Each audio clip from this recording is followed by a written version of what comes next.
الحمد لله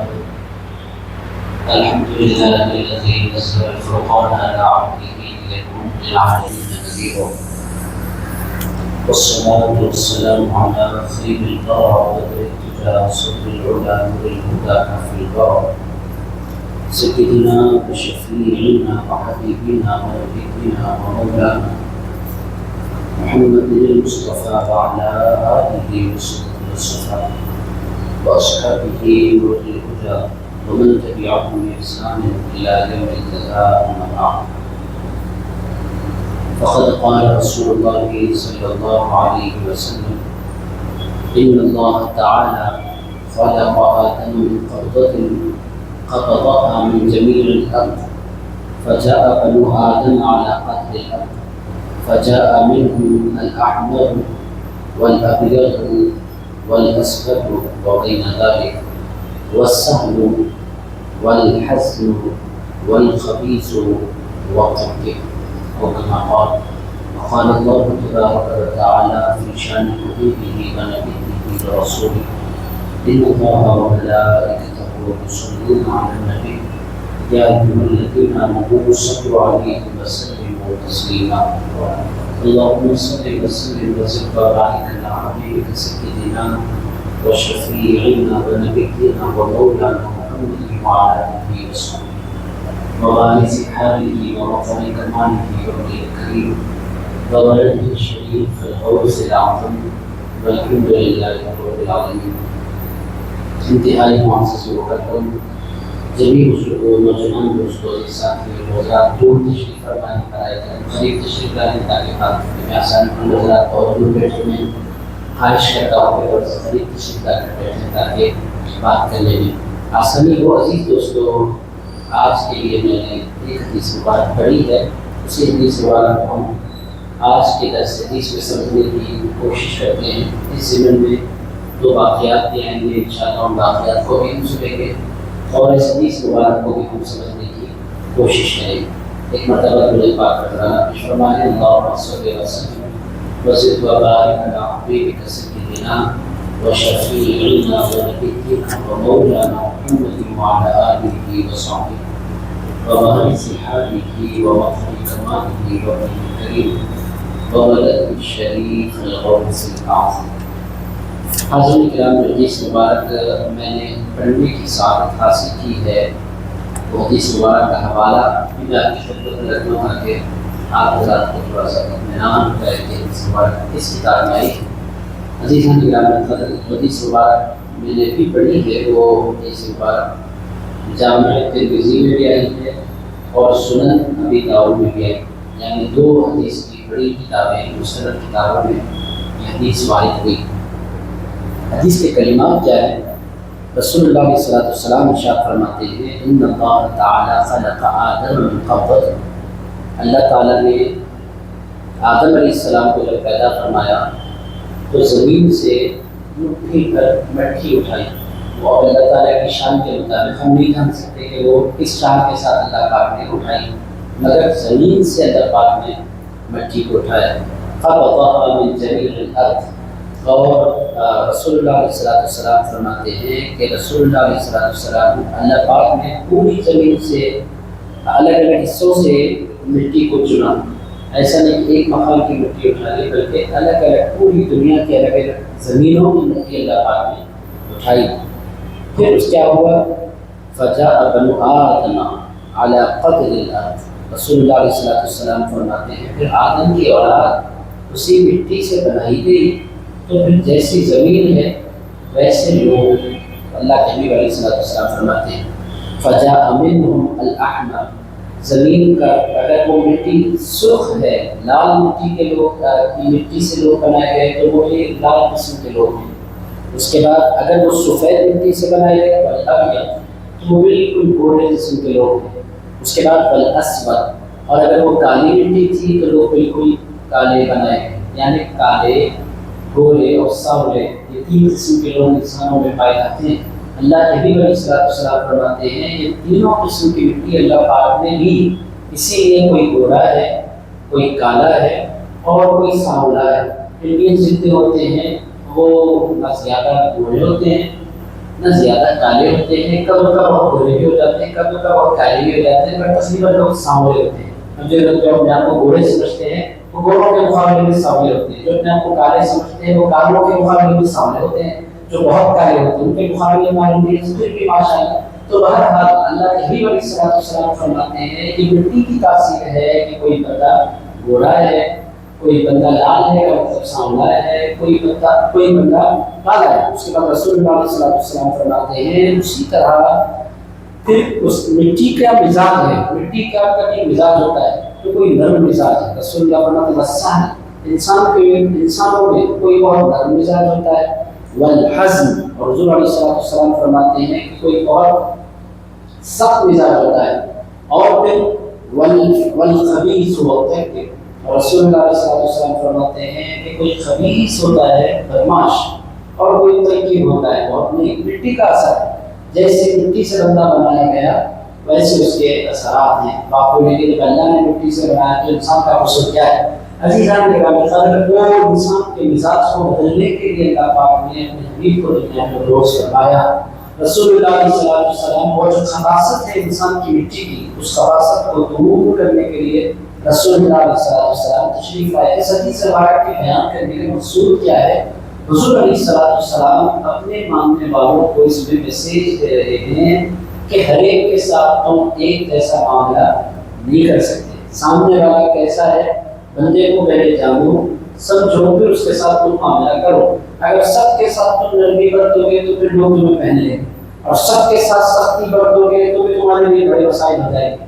جہاں نرمی کرنی ہے، جس کے ساتھ نرمی برتنی ہے اس کے ساتھ نرمی برتو، جس کے ساتھ سختی برتنی ہے اس کے ساتھ سختی برتو، اور جس کے ساتھ جیسا پیش آنا ہے۔ بہت سی مرتبہ اگر آپ بہت زیادہ نرمی ہو جائیں گے لوگ آپ کو پہن لیں گے، آپ بہت زیادہ سخت ہو جائیں گے لوگ آپ سے نفرت کرنے لگیں گے۔ تو جیسا بندہ آپ کے سامنے ہے بندے کے مزاج کو سمجھنے کی کوشش کرنا، یہ بھی اسلام میں پسندیدہ ہے۔ رسول اللہ علیہ السلام کا طریقہ مبارک یہی تھا کہ رسول اللہ علیہ السلام بندے کے مزاج کو سمجھ کر اس کے ساتھ معاملہ کیا کرتے تھے۔ اس کی مثال کے طور پر یہ کہہ رہے ہیں، آپ لوگ کیسے اگر آپ جاننا چاہتے ہیں تو کتاب کے مصنف کہتے ہیں آپ کی بیوی سے آپ کا جھگڑا ہو گیا، آپ کے پاس دو دوست ہیں، ایک اس میں سے سخت طبیعت کا ہے، دوسرا نرم طبیعت کا ہے، دونوں کو فون کیجیے۔ پہلے سخت طبیعت کے دوست کو فون کیجیے، بولی میری بیوی مجھے بہت ستا رہی ہے، تو بولے گا میاں پیار ڈر رہا ہے بھٹ بھٹ، اور پتا ہے تو کیا ہے ایک آدھ رکھ دے، تو بدماش سخت قسم کا بندہ ہوگا، اور نرم قسم کا بندہ ہوگا تو بولے گا بھائی کو جیسی بھی ہے تیرے بچوں کی ماں ہے، تیرا گھر اس سے خراب ہے، ذرا نرمی پر تھوڑا آج کے اتنا معاف کر دے۔ تو وہ فرماتے ہیں کہ صاحب کتاب کہ انسان کی طبیعت کا اثر اس کے رویے میں بھی ظاہر ہوتا ہے اور اس کی باتوں میں بھی ظاہر ہوتا ہے۔ تو بہرحال اس کے بعد کچھ مثالیں، کچھ واقعات انہوں نے نقل کیے ہیں۔ میں آپ کی خدمت میں عربی پڑھنے کے بجائے دونوں کتابیں لے کر آیا، عربی پڑھو تو بہت سا کام مل جائے گا، اردو آپ کے سامنے رکھ کر دو مثالیں اس بات کو سمجھنے کے لیے کہ بندے کے مزاج کو ہمیں سمجھتے ہوئے رویہ اختیار کرنا ہے۔ موجودہ جو ہمارے ہندوستان کے حالات ہیں، آج ایک لیڈر سے میری ملاقات کی دوپہر میں ایک ہوٹل کے افتتاح میں جانا ہوا، تو ان سے میں نے پوچھا کہ ایک ٹیررسٹ اٹیک ہوا ہے اور اس میں ہمارے پڑوسی ملک کا جو نام لیا جا رہا ہے، خطرہ آپ کیسے کہہ سکتے ہیں کہ پڑوسی ملک کا اس میں واقعی انوالومنٹ ہے؟ تو انہوں نے کہا صاحب یہ باتیں کرنے کا موقع نہیں ہے، ان کو گالی دے دینا ہے دے دیجیے مگر اپنی جان بچائیے۔ اگر ہم بولیں گے انوالومنٹ نہیں ہے تو پھر سیدھے سیدھے ہمیں اندر کر دیں گے لوگ۔ تو ہماری کیا ذمہ داری ہے؟ یہاں کے مزاج کو سمجھتے ہو بھی سکتا ہے، دیکھ تو بولا بات آگے لگا دو تاکہ ہم محفوظ رہیں، کم سے کم یہاں کے مسلمانوں کی جان محفوظ رہے۔ ایسا کوئی جملہ نہیں بولیے گا جس سے، جیسا کہ ایک لیڈر نے کہا، آسام کے ایک لیڈر نے MLA نے کہا یہ پڑوسی ملک کا اس میں کوئی ہاتھ نہیں ہے، ہماری اپنی حکومت نے یہ کروایا ہے۔ اس کے دو ریزنس ہیں، پہلا ریزن یہ ہے کہ کشمیر بھی سیٹ ہونے لگے تھے ٹورزم کی طرف سے اور مسلمانوں کی انکم کے ذریعے بن رہے تھے، ٹورسٹ کے آنے کی وجہ سے وہ یہ نہیں چاہتے تھے کہ یہ ہو۔ دوسرا یہ کہ الیکشن آنے والا ہے بہار کا، بنگال کا، الیکشن میں مسلمانوں کے خلاف نفرت کی لہر دوڑائی جائے اور اپنے ووٹ وصول لیے جائیں، یہ بھی اس کا ایک مقصد ہے۔ عزیزان اکرام خیر، تیسرا سبب یہ ہے کہ نفرتیں عام ہوں اور خوف کا جو مدعا چل رہا ہے اس سے لوگوں کا مائنڈ ڈائیورٹ کیا جائے، یہ بھی اس کا موضوع. تو بندے MLA نے کہا بجائے اس سے بات کرنے کے یہ آتنکواد ہے اور یہ دیش دوڑی ہے اور یہ کہ ہے، تو آپ جب بات کریں تو پہلے مزاج کو آپ کو سمجھنا ہوگا. عزیزان گرامی، تو انہوں نے بڑی کام کیا کہ انہوں نے کہا پڑوسی ملک کی طرف آپ نے سیدھا کھلا کھلا بیان دے دیا کہ پڑوسی ملک آپ کو کیسے پتا چلا، آپ نے کیسے تحقیق کی. انہوں نے کہا صاحب تحقیق کا دور نہیں ہے، جھگڑوں سے بچنے کا دور ہے. اگر آپ تحقیق پر جائیں گے تو پھر بڑے جھگڑے ہوں گے اور خواہ کے مسلمانوں پر ظلم ہوگا. تو ہر حال آپ کو انسان کے مزاج کو سمجھ کر کیوں آپ بولیں گے انسان کے مزاج کا مطلب کیا ہوتا ہے؟ منافق ہوتا ہے. عزیزان گرامی، بات منافقت کی نہیں ہے، بات حکمت کی ہے. انسان کے اندر حکمت ہونی چاہیے کہ کون سے موقع پر کون سی بات کی جائے. وہاں کے نعرے لا کر یہاں لگانا بڑی بیوقوفی ہے. جہاں جو نعرہ سوٹ کرتا ہے بندہ وہ نعرہ وہاں لگائے. آپ کو ایک نعرہ تھا، نعرہ بھی دورہ کے ڈھکا ہوا سے نوجوان کو اٹھایا گیا. انہوں نے کہا گستاخ نبی کی ایک صدا، سر تن سے جدا، سر تن سے جدا. نعرے میں کوئی قباحت نہیں ہے، اگر وہ پڑوسی ملک میں لگاؤ تو بہت اچھا ہے، یہاں لگاؤ تو لوگوں نے کہا اچھا. تو آپ سب کو تن سے جدا کریں گے. آپ قانون کو اپنا نعرہ لگانے والے کا کوئی موٹیویشن ایسا تھا ہی نہیں، اس کا کوئی ارادہ ایسا تھا ہی نہیں کہ کسی کی جان لے لے.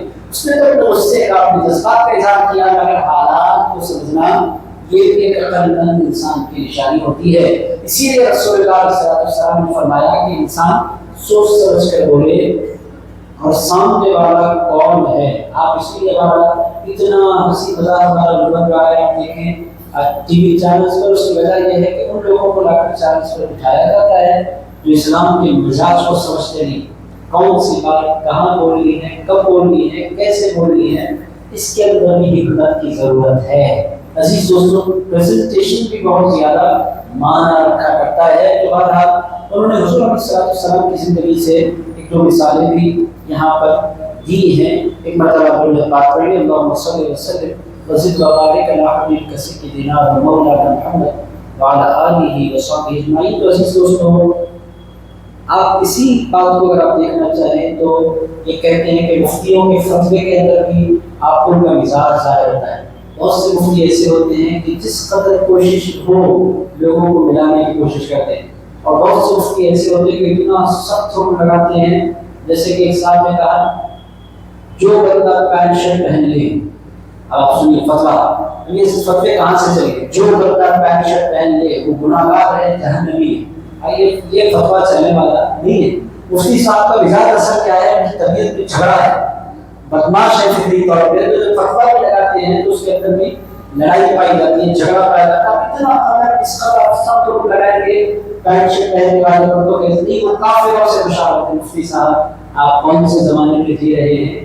پینٹ شرٹ اس زمانے میں صرف کافروں کا لباس نہیں رہا، کافر بھی پہنتے ہیں، مسلمان بھی پہنتے ہیں، کوئی عرب پہن رہا ہے. تو فتویٰ لگانے والے کا بھی کی ذمہ داری کیا ہے؟ اس کے فتوے میں بھی اس کی مزاج کا اظہار ہوتا ہے. بندہ اگر طبیعت نرم ہے تو کوشش کرتا ہے کہ اس کے فتوے میں بھی نرمی پائی جائے، کوئی نہ کوئی سلیل، کوئی نہ کوئی راہ ایسی نکالی جائے کہ بندے پر سخت حکم نہ لگے. اور بندہ اگر مفتی ہے اور سخت مزاج ہے، ٹی شرٹ پہننے والا اسلام سے خارج ہے، ایسے نہیں ہو سکتا. پینٹ شرٹ پہننے والا گناہ گار ہے، فاسق ہے، جہنمی ہے، آپ ایسے نہیں بول سکتے. تو بہرحال دوستوں یہ کہہ رہے ہیں کہ فتوے پر بھی اس کا اثر پڑتا ہے، معاملات پر بھی اس کا اثر پڑتا ہے. اب وہ یہ کہتے ہیں کہ انسان کی طبیعت کا اثر عام طور پر جو طلاق واقع ہوتی ہے وہ بھی سخت مزاجی کی وجہ سے واقع ہوتی ہے. طلاق واقع ہونا آج سے میں سمجھتا ہوں کہ رمضان کی عید کے دوسرے دن ایک صاحب نے فون کیا لندن سے. انہوں نے کہا میرے دوست سے آپ بات کریں، آپ سے مسئلہ پوچھنا چاہتے ہیں. بلائن پر آئے، انہوں نے کہا کہ میں انڈیا گیا ہوا تھا، لندن میں رہتے ہیں، میں انڈیا گیا ہوا تھا، میری بیوی کو میں نے لانے کا ارادہ بھی کر لیا تھا، کاروائی بھی میں کر رہا تھا. اسی دوران میرا جھگڑا ہو گیا اور میں نے غصے میں اپنی بیوی کو 3 مرتبہ طلاق دے دی.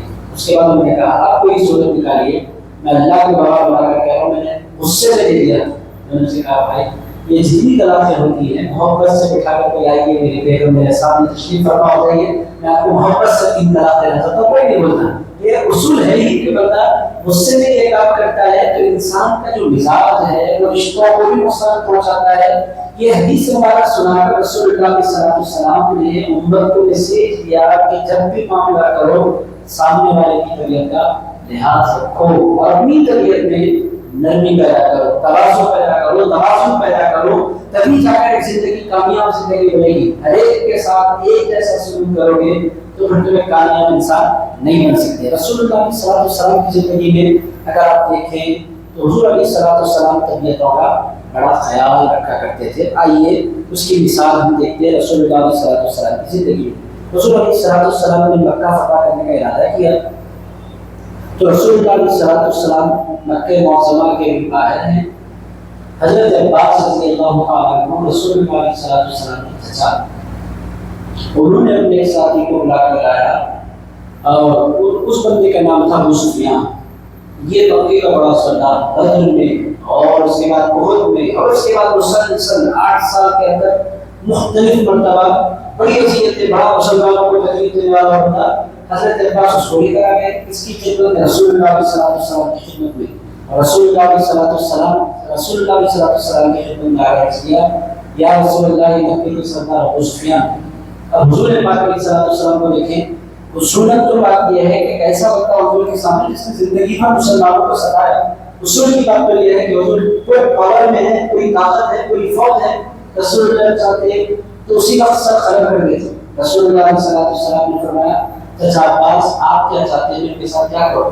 تو حضرت عباس نے کہا یا رسول اللہ یہ سردار ہے، کوئی آنر دے دیجیے، کوئی عزت والا جملہ بول دیجیے تاکہ اس کے دل میں نرمی پیدا ہو اسلام کی۔ رسول اللہ صلی اللہ علیہ وسلم نے فرمایا مکہ کا صبح میں فتح کرنے والا ہوں اور میں آج اعلان کر رہا ہوں کہ جو ابو سفیان کے گھر میں داخل ہو جائے گا اس کو مسلمان فوج ہاتھ دے رہا ہے۔ ایک آنر رسول اللہ صلی اللہ علیہ وسلم نے بخش دی۔ کیا ہے یہ مزاج کا خیال ہے، سردار ہے تو ایک اس کو ایک آنر کا رسول اللہ صلی اللہ علیہ وسلم نے عزت دی اور دیا۔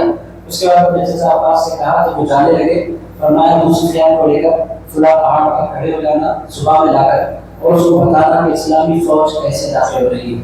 تو چچا عباس نے کہا یا رسول اللہ آپ جیسا بولے میں ویسے ہی کرتا ہوں۔ صبح جب مسلمانوں کا لشکر داخل ہونے لگا تو دونوں آ کر پہاڑی پر کھڑے ہوئے، پاس حضرت عباس نے کہا چلو میرے ساتھ۔ مسلمان فوج داخل ہونے والی ہے، اس کا منظر دیکھتے ہیں۔ دونوں آ کر پہاڑی پر کھڑے ہوئے، اس کے بعد یک کے بعد دیگر 10,000 لوگ ایک کے بعد ایک قبیلہ داخل ہونے لگا مکہ معظمہ میں۔ ابو سفیان حضرت عباس سے پوچھا یہ کون؟ تو حضرت عباس کہتے یہ بنو سلیم ہے۔ یہ کون؟ یہ فلاں قبیلہ ہے۔ یہ کے بعد دیگر قبیلوں کے نام اس کا حضرت عباس لیتے جاتے، وہ بندہ حیرت سے ابو سفیان لکھتے جاتا۔ پھر کیا ہوا؟ اس کے بعد سینکڑوں لوگوں کی ضرورت میں رسول اللہ صلی اللہ علیہ وسلم انٹر ہونے لگے۔ تو ابو سفیان نے کہا اب یہ کیا کون سے قبیلے کے لوگ ہیں؟ تو حضرت عباس نے کہا کہ کسی قبیلے کے لوگ ہی ہیں، یہ رسول اللہ ہیں اور ان کے اطراف و اناف یہ مہاجر ہیں، یہ انصار ہیں، یہ رسول اللہ کی خدمت گزار ہیں۔ تو ابو سفیان نے کہا اللہ اکبر، تمہارا بھتیجا تو بہت بڑا بادشاہ ہو گیا ہے۔ تو ابو سفیان نے کہا یہ بادشاہ نہیں ہے، یہ مصطفیٰ ہے۔ تم ابھی تک بادشاہ اور مصطفیٰ میں فرق نہیں کر پائے ہو، یہ حبیب خدا ہے۔ ان کارنامے دیکھو، آنے کا انداز دیکھو، یہ بادشاہوں کا انداز کیوں نظر آتا ہے؟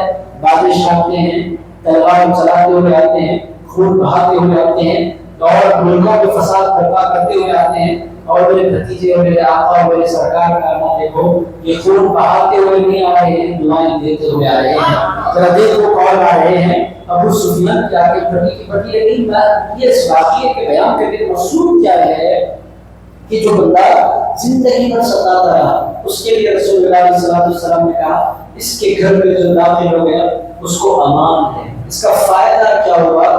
پھر منظر بھی دکھ رہا ہے رسول اللہ صلی اللہ علیہ وسلم نے۔ فائدہ کیا ہوا؟ فائدہ یہ ہوا کہ وہ بندہ بجائے مخالفت کرنے کے وہ بندہ اسلام کے دامن میں داخل ہو گیا۔ دو طریقے ہیں، دو رویے ہیں، دو انداز ہیں کسی بھی انسان کے ساتھ ڈیل کرنے کے، یا تو آپ اس کو مان دیں یا تو پھر آپ اس کو موقع دیں غور کرنے کا، سمجھنے کا، اور دشمن کو عزت دے دیں تاکہ پھر وہ واقعی مجبور ہو جائے۔ تو عزیز دوستوں، یہ ہے اسلام کا مزاج۔ مزاج کیا ہے؟ سامنے والے کو دیکھنا، بندہ ہے کیسا، اور اس کے ساتھ اس طرح کا معاملہ کرنا۔ عزیز دوستو بات دیکھیں ابو سفیان کو وادی کی پہاڑوں کے دہانے پر دوڑ کے وہاں سے دیکھیں یہ مسیلمہ کا قبیلہ ہے، یہ بنو سلیم کا قبیلہ ہے، یہ مہاجرین انصار ہیں۔ تو ابو سفیان نے کہا یہ تو بادشاہ ہیں۔ تو حضرت عباس نے کہا یہ بادشاہ نہیں ہے، یہ مصطفیٰ ہیں۔ اب اس کے بعد یہ پوری فوج رسول اللہ علیہ تو ابو سفیان پہاڑوں سے اتر سیدھے مکے میں داخل ہوا اور لوگوں سے کہا لوگوں اب تمہارے پاس کوئی راستہ نہیں بچا، ایک ہی راستہ بچا ہے کہ میرے گھر میں داخل ہو جاؤ۔ انہوں نے کہا ایک گھر میں کتنے لوگ داخل ہو؟ تو کہا صرف میرے گھر میں نہیں، رسول اللہ نے فرمایا جو بندہ اپنے گھر میں بیٹھ کر بھی اپنا دروازہ اپنے اوپر بند کر لے ہم کسی کے گھر میں داخل ہو کر اس کی جان نہیں لیں گے۔ جو کعبۃ اللہ کے صحن میں داخل ہو جائے اس کو بھی امان، جو ابو سفیان کے گھر میں داخل ہو جائے اس کو بھی امان۔ بہرحال عزیزان گرامی پر یہ ہے رسول اللہ علیہ السلام کا معاملہ۔ آگے دوسری مثال کی طرف چلتے ہیں۔ آپ کو ان سارے واقعات سے لوگوں کے ساتھ رویہ برتنا کیسا ہے یہ سمجھ میں آئے گا۔ طبیعت کے اندر سامنے والا غصیلا ہے اس کے ساتھ کیسا رویہ اختیار کریں، سامنے والا جاہل ہے آپ اس کے ساتھ جاہل نہیں بن سکتے۔ عزیز دوستو جاہل کے ساتھ اگر آپ جاہل کریں گے تو پھر کیا فرق پڑ جائے گا اس میں؟ اور ہم نے بہت سے مواقع ایسے ہوتے ہیں کہ آپ جانتے ہیں کہ آپ حق پر ہیں، آپ سچ پر ہیں، اس کے بعد بھی آپ بحث نہیں کرتے۔ وجہ کیا ہے؟ آپ کو پتا ہے کہ میں اس کے لیول پر نہیں کر سکتا۔ بہت مشہور معلوم واقعہ مولانا شیر صاحبی نے اس کو لکھا، بڑا خوبصورت واقعہ۔ گدھا اور شیر دونوں مل کر بادشاہ کے پاس پہنچے، لائن کے پاس، اور گدھا اور گھوڑا دونوں مل کر پہنچے شیر کے پاس، اور بحث دونوں کے درمیان بحث جاری ہے۔ گدھے نے کہا کہ گھاس پیلی ہوتی ہے اور گھوڑے نے کہا گھاس ہری ہوتی ہے۔ تو شیر کے پاس یہ مقدمہ پہنچا، کیا کریں؟ تو شیر نے دیکھا کہ سچ تو بول رہا ہے، گھوڑا ہری ہوتی ہے، گھاس سوکھ جائے کبھی کبھی تھوڑی سی پیلی ہو جائے تو مسئلہ ہے، پر عام طور پر گرین ہوتی ہے۔ گھوڑا جو بول رہا ہے سچ بول رہا ہے۔ اگر بادشاہ نے کہا میں اس وقت گھوڑے کو 3 منٹ کی سزا سناتا ہوں، جنگل سے باہر کرنے کا اعلان کرتا ہوں، تو گدھا بہت خوش ہو گیا، میں تو جیت گیا، گھوڑا آ گیا۔ تو گدھا تو نکل گیا خوش خوش، گھوڑا پلٹ کر آ کر اس نے پوچھا بادشاہ سلامت میری سزا کیا ہے؟ میں نے تو جو کہا ہے سچ کہا ہے کہ گھاس ہری ہوتی ہے، آپ اس کو سزا دینے کے بجائے مجھے سزا دیتے ہیں۔ تو بادشاہ نے کہا میں نے سزا تمہیں اس واسطے دی تھی کہ تم نے غلط کہا، میں نے سزا اس واسطے دی ہے کہ تم نے گدھے سے بحث کی ہے، تم گھوڑے ہو تمہیں عقل نہیں ہے کس سے بحث کرنی ہے کس سے بحث نہیں کرنی۔ تو اسی سوچ کو سامنے والا کون ہے یہ دیکھنا، یہ جاننا، یہ پرکھنا یہ بہت زیادہ ضروری ہے۔ آپ بحث کریں گے جاہل کے ساتھ تو آپ بھی پھر اپنا لیول گرا دیں گے، آپ کا اپنا لیول ختم ہو جائے گا۔ اس کو محفوظ رکھنا یہ چھوٹی چھوٹی باتیں ہیں جس کو انسان کا سمجھنا بہت زیادہ ضروری ہے۔ آئیے دوسرے واقعے کی طرف بڑھتے ہیں۔ پہلے واقعے میں ابو سفیان پر رسول اللہ علیہ السلام نے خصوصی کرم کا معاملہ کیا، بدلے میں ابو سفیان نہ صرف ابو سفیان بلکہ اس کے ساتھ کے سینکڑوں لوگ اسلام کے دامن میں داخل ہوئے۔ فائدہ کیا ہوا؟ سب لوگوں کو اسلام میں داخل کرنے کا رسول اللہ علیہ السلام نے اپرچونٹی کو پایا۔ یہ ہے طریقہ۔ آئیے دوسرے واقعے کی طرف بڑھتے ہیں۔ حدیبیہ، یہ حدیبیہ ایک مقام ہے مکہ معظمہ کے راستے میں، آج کل کا اس راستے پر سے نہیں جا رہی، ہائی وے سے تھوڑا سا ہٹا ہوا مقام ہے، آج بھی حدیبیہ موجود ہے، اور وہ جہاں پر رسول اللہ تشریف فرما ہوئے تھے وہ مقام بھی آج بھی موجود ہے، اس پر فینسنگ لگا دی گئی ہے، زیارت کے لیے لوگ جاتے ہیں۔ اس گناہ گاروں کو بھی حدیبیہ کی زیارت کا مقام ہے، چونکہ حضور تشریف لے گئے تھے مکہ معظمہ سے بالکل قریب یہ مقام ہے حدیبیہ۔ حدیبیہ میں رسول اللہ علیہ السلام اپنے 1400 صحابہ کے ساتھ عمرے کے لیے سن 6 ہجری میں تشریف لے گئے۔ حضور علیہ السلام پہنچے، قریب مکہ معظمہ کے آؤٹسکرٹس تک رسول اللہ علیہ السلام پہنچ گئے۔ مکے کے لوگوں نے کہا ہم آنے نہیں دیں۔ رسول اللہ علیہ السلام نے فرمایا کہ یہ جنگ کرنے کے لیے نہیں آیا، احرام باندھ کر آیا ہوں اور عمرے کے لیے سے آیا ہوں، عمرہ کروں گا، مدینے پاک لوٹ جاؤں۔ لوگوں نے کہا ہم آپ کو اندر داخل ہونے نہیں دیں گے۔ تو اس موقع پر رسول اللہ علیہ السلام نے فرمایا کہ طریقہ کیا ہے؟ داخل ہونے نہیں دیں گے کا مطلب جب کوئی بات چیت کرنی ہے بات چیت کرو تاکہ ہم ڈیل کر سکیں، تم جاتے جاؤ اس بندے کو بھیجو۔ تو قریش نے پہلا بندہ جس کو سفیر بنا کر بھیجا اس کا نام تھا مکرس بن حفص، اور وہ آدمی کیسا تھا؟ وعدے کا پکا آدمی نہیں تھا. حضور جانتے تھے روٹی والوں کو. وہ آدمی آیا بدہدا آدمی تھا, وعدے کا پکا آدمی نہیں تھا. حضور پاک علیہ السلام سے بات کرنے کے لیے جب وہ آنے لگا, حضور علیہ السلام نے اس کو دیکھا. دیکھنے کے بعد ارشاد فرمایا یہ انتہائی وعدہ خلاف آدمی ہے, یہاں ایک بولے گا وہاں جا کر ایک بولے گا, اس سے مجھے کوئی ڈیل بھی کرنی ہے, کیسے کرے؟ تو رسول اللہ علیہ السلام نے فرمایا اس کو کسی بھی طرح ٹال دو اور اس کو واپس بھیج دو, اس سے کہو کہ میں ان سے بات نہیں کرنا چاہتا. اس آدمی کو ٹال دیا صاحب نے, اس کو بھیج دیا. وہ واپس آ گیا, آ کر مسلمانوں کے خلاف جتنا بولنا تھا اس نے بولا. اس کے بعد پھر ان لوگوں نے دوسرے آدمی کو بھیجا. اس کا نام تھا, اس آدمی کا تعلق, اس کا نام تھا سید الاحابیش حنیس بن علقمہ. حنیس بن علقمہ اس کا نام تھا. ان لوگوں نے حنیس بن علقمہ کو رسول اللہ صلی اللہ علیہ وسلم کی خدمت میں بھیجا.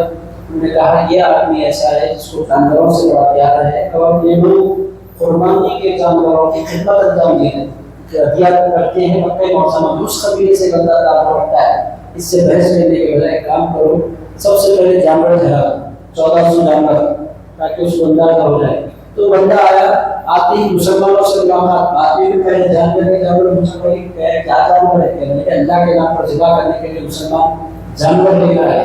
اللہ کے نام پر ذبح کرنا چاہتے ہیں, جانوروں کو لے کر اتنا اچھا ماشاء اللہ اتنے خوبصورت جانور آپ کو ذبح کریں گے. بیٹا کام کرتا ہوں آپ قربانی کی عید میں دیکھیں گے ایک بندہ بولتا ہے مارکیٹ جاتا ہے, کل صبح قربانی شام میں وغیرہ لا کر ذبح کر دیتا ہے. بعض لوگ 4 دن 5 دن, بعض لوگ 15 پہلے سے لا کر جانور باندھ کر اس کی خدمت کر کے انجوائے کرتے ہیں. ان کو محبت ہوتی ہے جانوروں سے, تو وہ خدمت گزارتے ہیں. اس بندے نے جب اتنی جانوروں کو دیکھا تو پوچھا ایک دو مرتبہ رسول اللہ سے تو بات کر سکتا ہوں. چلیے حضور سے بات کرنے کے لیے حضور پاک علیہ السلام کی خدمت میں حاضر. حضور علیہ السلام نے جو تھا ارشاد فرمایا ہم احرام میں ہیں, عمرہ کرنے کے لیے سے جانور بھی ہمارے ساتھ ہیں. احرام عمرہ کر لیں گے اور اللہ کے نام پر جانور قربان کریں گے اور پھر لوٹ جائیں گے.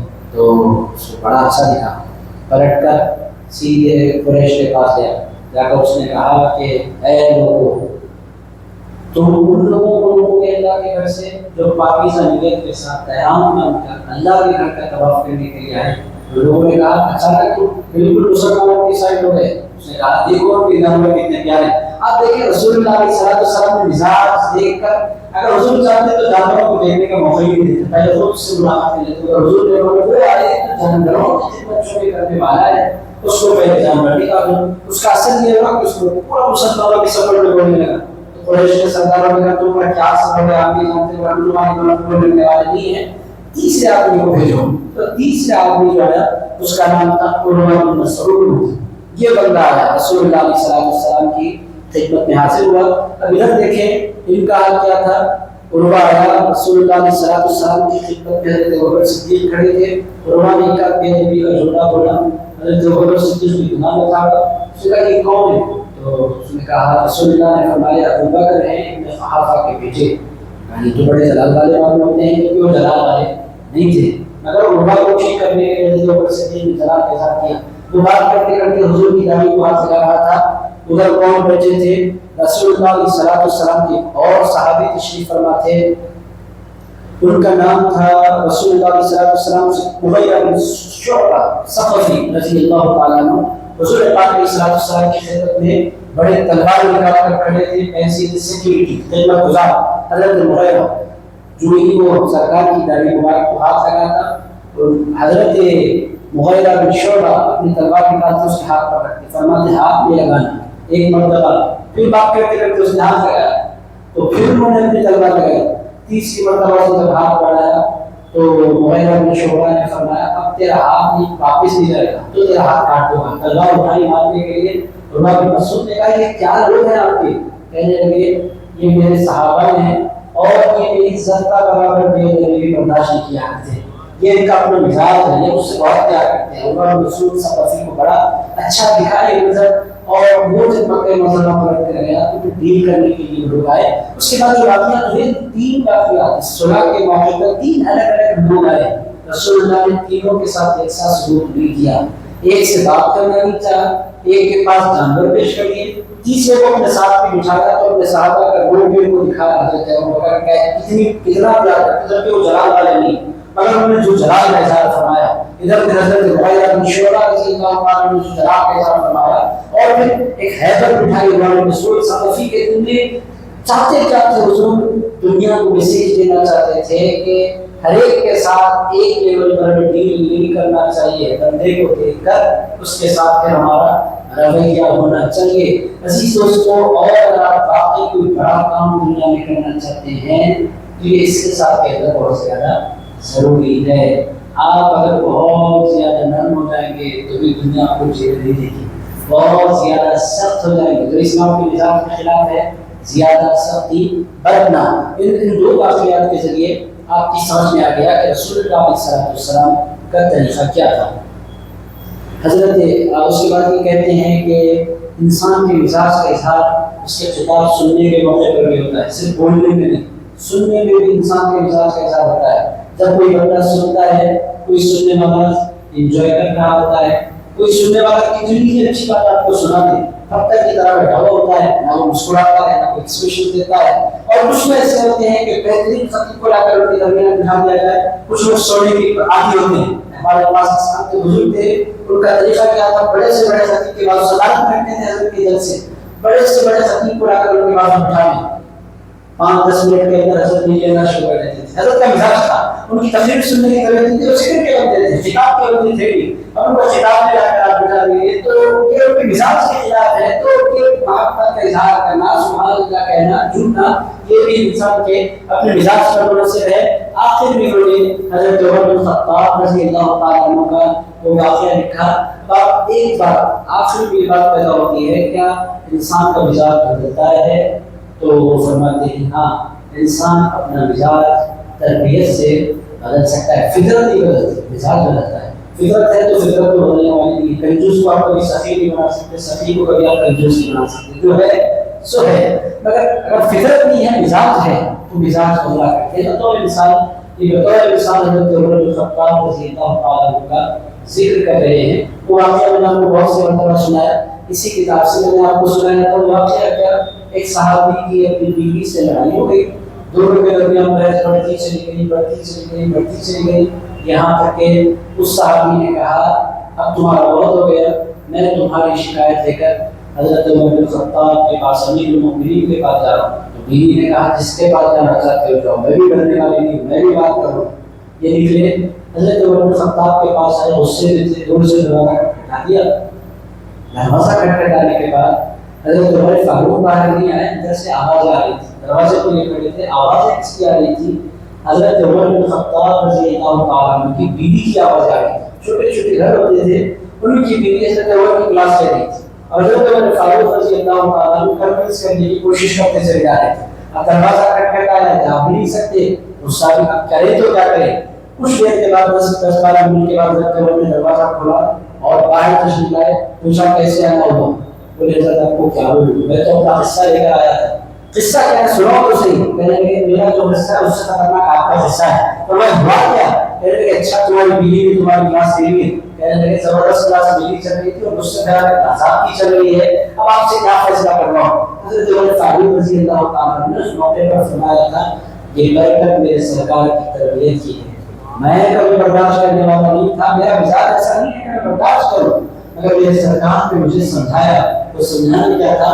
حضرت عمر فاروق رضی اللہ تعالیٰ عنہ فرماتے ہیں کہ میرے سرکار کی خدمت میں بیٹھ کر میں سمجھا کہ تم میں سب سے اچھا وہ ہے جو اپنی بیوی کے ساتھ اچھا ہے، اس واسطے میں اپنی بیوی کے ساتھ اچھا۔ اس کے بعد حضرت عمر فاروق رضی اللہ تعالیٰ عنہ نے فرمایا ذرا ٹھنڈے دل سے تمہیں چند باتوں کا جواب دو۔ فرمایا کہ میری جو بیوی ہے کھانا پکانا اس کی ذمہ داری نہیں ہے، کھلانا میری ذمہ داری، کھانا نان نفقہ کی ذمہ داری میرے اوپر ہے، کھلانا اس کی پکانا اس کی ذمہ داری نہیں، مگر وہ میرے لیے تبادلہ کا کام انجام دیتی ہے، پکوان کرنے والی وہ میرے لیے بنتی ہے، روزہ میں میرا کھانا میری بیوی بناتی ہے، اس کی ذمہ داری نہیں، پاپڑی اس کی ذمہ داری نہیں، اس کی ذمہ داری۔ آپ لوگ پریشان ہو رہے ہیں جن جن کی شادیوں میں ہے اس کی ذمہ داری کہ ہم بنائیں کھانا، اصل میں کیا ہے اسلام نے لازم نہیں کیا ہے اور اخلاقی طور پر وہ اپنی ذمہ داری کے طور پر اس کو نبھاتی ہے، یہ اس کی اخلاقی ذمہ داری ہے، مگر اسلام نے اس پر نافذ نہیں فرمایا کہ بیوی ہے تو کھانا پکانا تیرا فرض ہے،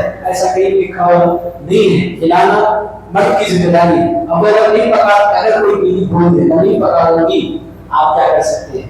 آپ کے پاس کوئی آپشن نہیں ہے, کہیں نہ کہیں سے انتظام کر کے کھلائیں. یہی ہے اصول کی بات. اگر آپ نے سنانا نہیں ہے خواتین کو بڑے مسائل پیدا ہوئے. اصول کیا ہے کہ ہمارے فاروق رضی اللہ عنہ فرماتے ہیں کہ پکانا میری بیوی کی ذمہ داری نہیں, مگر وہ پکاتی ہے.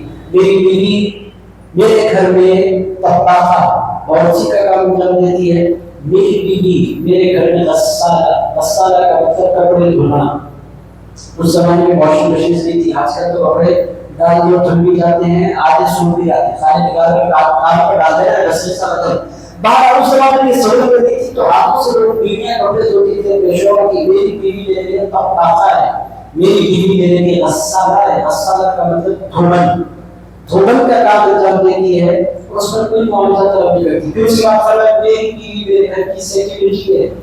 24 گھنٹے میرے گھر کی حفاظت میری بیوی کرتی ہے. میں تو بات کرتا ہوں 24 گھنٹے میرے گھر کی حفاظت میری بیوی کرتی ہے. 3 کام ہوئے. چوتھا کام, بغیر کسی تنخواہ کے میری بیوی میرے بچوں کو پڑھا دیا کرتی ہے. تنخواہ اگر ٹیچر کو کلاس ٹیوشن کو رکھی تو 8-10 ہزار روپئے وہ بندہ لے لے گا, وہ بھی پیسے میری بیوی میری بچا لیتی ہے. میری بیوی بھی اس کے ساتھ ساتھ میری بیوی فرماتے ہیں کہ حساب کتاب بہت سے شوہر پورا حساب اپنے ہاتھ میں رکھتے ہیں, اور بہت سے شوہر کرتے ہیں کہ لے جا کر پورا بیوی کے ہاتھ میں تھما دیتے ہیں. بھائی مائکا لگا لو, انڈا کتنے میں آیا, ترکاری کتنی نہیں, گوشت میں, سب حساب کتاب مائکا لگا لو کہتے ہیں, سب بیوی کے حوالے کر دیتے ہیں. چور کے ہاتھ میں چابی تو رکھوائی میں کوئی ہدایت کرتی, سیٹنگ کا مسئلہ نہیں ہوتا. تو بہرحال وہ بہت سے لوگ ایسا کرتے ہیں, بہت سے لوگ نہیں کرتے. ایک روٹی اپنے ہاتھ میں رکھتے ہیں, انسان کا اپنا مزاج ہے. آج کل تو بیوی کے ہاتھ میں کم ہے, گوگل کے ہاتھ میں زیادہ ہے. وہ فون پر گوگل پہ پاور پوائنٹ کر رکھا ہوا ہے ویڈیو کو. بہرحال جیسا بھی ہے, تو حضرت عمر فاروق رضی اللہ عنہ نے فرمایا 5 پر یہ کہ وہ حساب کتاب رکھتی ہے, میرے گھر کا اکاؤنٹنٹ بھی ہے. یہ 5 کام وہ انجام دیتی ہے. یہ 5 کام انجام دینے کے بعد کبھی کبھی غصہ کریے, اور میں برداشت نہیں کروں گا تو کون برداشت ہے. وہ اپنا جھگڑا سمجھتی ہے, اس بات سے اس پر غصہ کیا کرتی ہے کہ انسان جا کر انہوں نے سمجھایا کہ سب سے زیادہ جو جلال بانے مانے جاتے تھے, غصے بانے مانے جاتے تھے, حضور علیہ السلام کے ان کے مزاج کو اتنا بدلا, اتنا بدلا, اتنا بدلا کہ وہ لوگ اپنی بیوی کے لیے بہت زیادہ نرم دل ہو گئے. حضرت عمر فاروق رضی اللہ عنہ کے مزاج کو رسول اللہ نے ایسا جلم لگا تھا کہ حضرت عمر منبر پر کھڑے ہیں, خطبہ دے رہے ہیں, ایک جبہ پہنا ہوا ہے, ایک تہبند پہنا ہوا ہے, دونوں نئے ہیں, ایک کپڑے کے بنے ہوئے ہیں. تو پیچھے کوئی بوڑھی خاتون بیٹھی تھی, وہ خطبے کے دوران, جمعے کے خطبے کے دوران پر کھڑی ہوئی, مزاج کیسے پیدا کر رہی تھی. ایک زمانہ وہ تھا بدر کے خیمے گائے گئے, رسول اللہ صلی اللہ علیہ وسلم نے فرمایا ان کے ساتھ کیا کریں. حضرت عمر نے ہاتھ اٹھایا, حضور میں اپنی رائے دینا چاہتا ہوں. رسول اللہ نے فرمایا بولو پر کیا کہنا چاہتے ہو. کہنے لگے سرکار نے جتنے لوگ پکڑے گئے مکے والے ان تمام کے خاندان والے مدینے میں پائے جاتے ہیں, ہجرت کر کے آنے والے صحابہ. تو رسول اللہ نے فرمایا بالکل ہمارے رشتے دار ہیں, لیکن میری رائے یہ ہے کہ ہم میں سے ہر بندہ اپنے رشتے دار کا ساتھ خیال کرے. آپ دیکھیں جلال کا عالم کیا ہے, کسی کا چچا ہے, کسی کا باپ ہے, کسی کا چچے کا بھائی ہے, خالے کا بھائی, ہر بندہ اپنے رشتے دار کو نکال کر اس کا ساتھ خیال کرے, تاکہ مکے والوں کو میسج پہنچے کہ مدینے کو والوں کو بار بار چھوڑنا اچھا نہیں ہوتا. رسول اللہ صلی اللہ علیہ وسلم نے فرمایا عمر ٹھیک ہے تمہارے یہاں بیٹھ جاؤ, کوئی اور ہے. حضرت بکر صدیق اٹھ کر کہنے لگے سرکار میں پڑھے لکھے لوگ بہت ہیں, ہم بہت زیادہ بزی ہیں اسٹیبلشمنٹ میں اسلام کے. یہ بندے پڑھے لکھے جو بندے ہیں ان بندوں کو ہم اپنے بچوں کو پڑھانے کے لیے, زبان پڑھانے کے لیے مقرر کر سکتے ہیں, پڑھانے کے لیے مقرر کر سکتے, باقی لوگوں سے پیسہ لے کر چھوڑ دیتے ہیں. رسول اللہ نے فرمایا میں ابو بکر کے ساتھ اس معاملے میں نہیں ہوں, اس معاملے میں ابو بکر کے ساتھ ہوں. میں سمجھانا کیا چاہتا ہوں, ایک مزاج یہ تھا کہ آپ اپنے رشتے داروں کے ساتھ خیال کریں. ایک مزاج تھا, ایک مزاج یہ تھا کہ خطیب بن کر کھڑے ہیں, مسلمانوں کے خلیفہ ہیں, اور دو کپڑے ایک ہی کپڑے کے انہوں نے تہبند اور جبہ پہن رکھا ہے. جمعہ کے موقع پر مسجد نبوی کے کنارے پر ایک خاتون اٹھ کر کھڑی ہوئی کہنے لگی عمر رضی اللہ عنہ, فرمایا کہ اے عمر آپ کے پاس یہ 2 کپڑے کہاں سے ہیں؟ آپ نے جب مسلمانوں کے کپڑے تقسیم کیے تو ہر ایک کے حصے میں ایک کپڑا آیا تھا. آپ خلیفہ اس واسطے آپ نے 2 کپڑے رکھے. اب آپ دیکھیں اگر دوسرا کوئی لیڈر ہوتا تو بولتا تم نے ابھی حکومت کیسے بھی مجھ کو اعتراض کرنے کی نہیں. حضرت عمر فاروق رضی اللہ تعالیٰ عنہ نے فرمایا اللہ تمہیں سلامت رکھے کہ تم نے سوال کر کے دنیا کو بتایا کہ میں کوئی ظاہر بادشاہ نہیں ہوں، مصطفیٰ کا خلیفہ ہوں۔ اس سے سوال کیا جا سکتا ہے، مجھے اچھا لگا تم نے سوال کیا۔ اس کے بعد فرمایا عبداللہ بن عمر، اے عبداللہ، حضرت عمر رضی اللہ عنہ کی بیٹی، اٹھ کر کھڑے ہو جاؤ، اٹھ کر کھڑے ہو، جی بابا۔ فرمایا اس سے کہو اس خاتون سے کہ یہ دو کپڑے میرے پاس کہاں سے ہیں؟ تو انہوں نے کہا بابا ایک آپ کا تھا جس سے آپ نے جوبہ بنایا، دوسرا میرا تھا جو میں نے بطور تحفہ آپ کی خدمت میں پیش کیا تھا، اس سے آپ نے تہبت بنایا۔ تو پھر حضرت عمر فاروق رضی اللہ عنہ نے فرمایا یہ دیکھو میں نے کسی کا کپڑا چھینا نہیں ہے، میرے بیٹے نے اس کا کپڑا بطور تحفہ مجھے عنایت کیا ہے، دے دیا ہے۔ تو اسی دوستوں حضرت عمر فاروق رضی اللہ عنہ کا مزاج بدلا۔ اس کا مطلب یہ ہے کہ آپ بھی اگر چاہیں تو اپنے مزاج میں نرمی پیدا کر سکتے ہیں، اپنے طبیعت کے جلال کو جمال میں تبدیل کر سکتے ہیں اور اپنے آپ کو نرم بنا سکتے ہیں۔ اور اس کا فائدہ کیا ہے؟ رسول اللہ علیہ السلام نے فرمایا کہ نرم لوگوں سے دنیا پیار کرتی ہے، لوگوں کے ساتھ بیٹھنے کو پسند کرتے ہیں، اور جو لوگ بہت سخت مزاج ہوتے ہیں اور بہت چٹیاں دینے والے ہوتے ہیں، بہت گالیاں دینے والے ہوتے ہیں، لوگ ان کے ساتھ وقت گزارنا پسند نہیں کرتے۔ حضرت بیان پیر غوث اعظم دستگیر رضی اللہ عنہ کے حوالے سے لوگ کہتے ہیں بہت جلال والے ہیں، اگر عزیزہ کے گھر میں پتہ چلے گا غوث پاک کو قریب سے دیکھیں تو آپ کو اندازہ ہوگا۔ حضرت بیان پیر کے حوالے میں آیا ہے آپ فقیروں کے ساتھ بیٹھا کرتے تھے، اور جب فقیر کبھی بلاتے حضرت بیان پیر کو تو جاتے ان کی خیرات ان لوگوں نے جمع کر رکھی، وہ اپنے ساتھ غوث پاک سے کہتے آپ ہمارے ساتھ بیٹھتے ہیں، ان کے ساتھ بیٹھتے بھی کھاتے بھی۔ اس کے بعد کہتے تمہارا کھانا میں نے کھایا ہے، اب میری خانقاہ میں تم تمام کی دعوت ہے، اور غوث پاک کو اپنے پاس بلاتے وہ اپنے ساتھ بٹھاتے۔ طبیعت پہ جلال ہے، جلال ہر ایک کے لیے نہیں، جلال صرف بے ادبوں کے لیے، گستاخوں کے لیے، رسول اللہ کے غداروں کے لیے ہے، باقی سارے لوگوں پر اللہ والے جلال والے نہیں ہوتے، اللہ والے جمال والے ہوتے ہیں۔ اللہ والوں کی طبیعت میں نرمی ہوتی ہے۔ تو آج کے درس کا خلاصہ کیا؟ دو باتیں آج کے درس حدیث سے ہماری سمجھ میں آئی۔ پہلی بات کہ ہم جس کے ساتھ بھی سلوک کریں پہلے دیکھیں کہ بندہ ہے کیسا، اس کو دیکھ کر اس کے ساتھ ہم سلوک کروا رکھیں۔ جاہل ہے تو کبھی جاہل کے منہ نہیں کریں، وہی خاطبهم الجاهلون قالوا سلاما، جب تم سے کوئی جاہل مخاطبت کر لے تو اس سے کہو السلام علیکم ورحمۃ اللہ۔ بولے بھائی سلام کیوں کر رہے ہیں؟ آپ بہت بڑے لکھے آدمی ہیں، آپ کے مرتبے کو نہیں پہنچ سکتا، آپ کے علم بہت زیادہ ہے، آپ کی نالج بہت زیادہ ہے، مجھے معاف کر دیں، میرے سے بحث کرو، میں آپ سے بحث نہیں کر سکتا کیونکہ آپ بہت پہنچی ہوئی شخصیت ہیں، میں بہت سیدھا سادہ چھوٹا سا بندہ ہوں، کہاں آپ کہاں ہیں، ظاہر کے کبھی بولے لگنا۔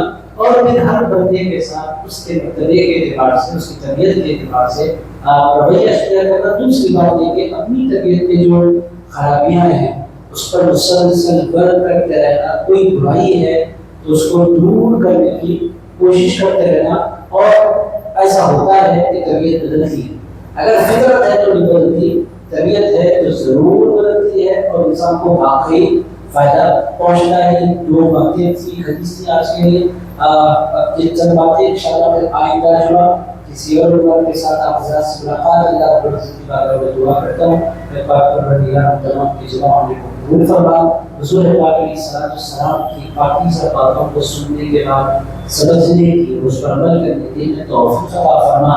اے پاک پروردگار سارے انسانوں کے ساتھ ان کے مرتبوں کا لحاظ کرتے ہوئے اس میں سلوک کرنے کی ہمیں توفیق عطا فرما۔ اے پاک پروردگار ہماری طبیعتوں میں جو خرابیاں ہیں، اے پاک پروردگار اپنے فضل و کرم سے اللہ ہماری طبیعتوں کی برائیوں کو دور فرما۔ اے اللہ جو خباثتیں ہیں ان خباثتوں کو اے پاک پروردگار اپنے فضل سے دور فرما دے۔ اے اللہ ہم تمام اچھی عادتوں والا بنا، پاکیزہ کردار والا بنا، اچھے اخلاق والا بنا۔ اے اللہ ہم تمام کو جاہلوں کے منہ لگنے سے بچا۔ اے پاک پروردگار خیر والی، برکت والی، سعادت والی زندگی عطا فرما۔ اے اللہ کشمیر کے مسلمانوں کی پورے ہندوستان میں جہاں جہاں وہ پائے جاتے ہیں ان کی حفاظت فرما۔ اے پروردگار کشمیر کی حفاظت فرما، غزہ کی حفاظت فرما، فلسطین والوں پر کرم فرما۔ اے اللہ جن نے اپنوں کو کھوئے رحمت و صبر کی توفیق عطا فرما۔ اے پاک پروردگار جملہ مردمین کے اپنے فضل کی طرف سے مغفرت فرما دے۔ صلی اللہ تعالیٰ علیہ وسلم محمد وعلی آلہ وصحبہ وسلم۔